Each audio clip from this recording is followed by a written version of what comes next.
নমস্কার, সোমার রান্নাঘরে সবাইকে জানাই স্বাগত। আজকে আমি আপনাদেরকে নরম তুলতুলে তালের বড়া বানিয়ে দেখাবো।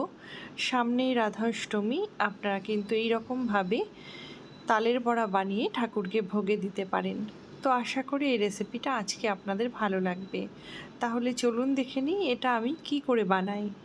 তো এর জন্য এখানে তালের পাল্প নিয়েছি। এবার এর মধ্যে দিয়ে দেব পরিমাণ মতো আটা।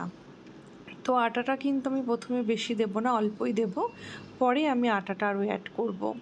এবার এর মধ্যে দিয়ে দিলাম হাফ কাপ সুজি আর দেব 1 কাপ নারকেল কোড়া। তারপরের মধ্যে পরিমাণ মতো চিনি দিয়ে দেব।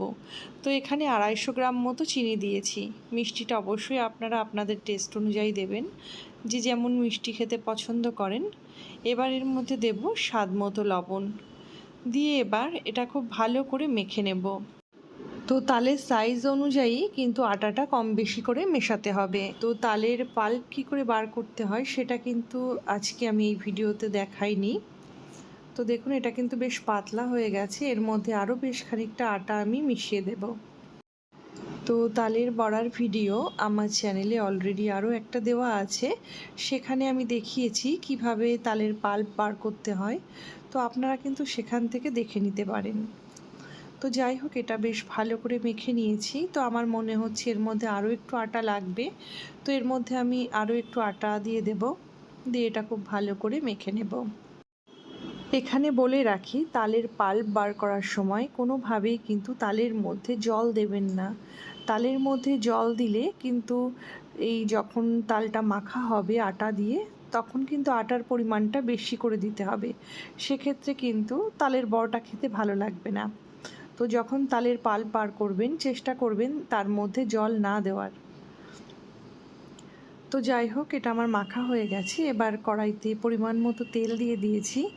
তেলটা বেশ গরম হলে এর মধ্যে তালের বড়াগুলো ভেজে নেব।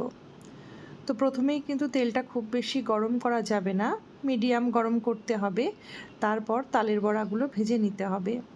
তো তালের বড়াগুলো যখন ভাজবেন তখন কিন্তু তেলের টেম্পারেচারটা মিডিয়াম থেকে লো করে দিতে হবে।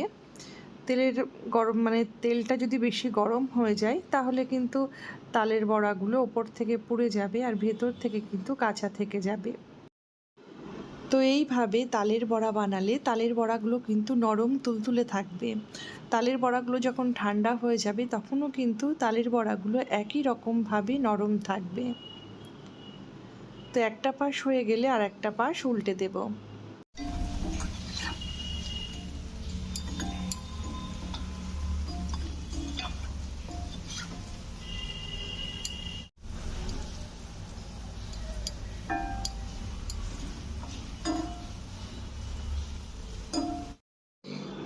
তো সামনেই রাধা অষ্টমী, আপনারা কিন্তু এই রকমভাবে তালের বড়া বানিয়ে ঠাকুরকে ভোগ দিতে পারেন।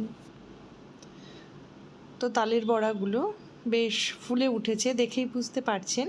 এবার এই তালের বড়াগুলো আমি আরেকটু লাল লাল করে ভেজে নেব। তো আমি এখানে যেভাবে তালের বড়া বানিয়ে দেখিয়েছি, আপনারাও কিন্তু একবার এইভাবে বাড়িতে বানিয়ে দেখতে পারেন। আশা করি আপনাদের ভালো লাগবে। তো তালের বড়াগুলো ভাজা হয়ে গেলে একটা প্লেটে আমি তুলে নেব, আর বাকি তালের বড়াগুলো একই রকমভাবে ভেজে নেব।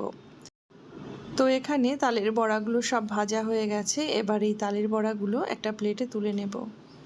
এর থেকে আর বেশি লাল করব না। তো তাহলে দেখুন তৈরি হয়ে গেল তালের বড়া। এই রেসিপিটা যদি আপনাদের ভালো লেগে থাকে তাহলে বাড়িতে একবার ট্রাই করে দেখবেন।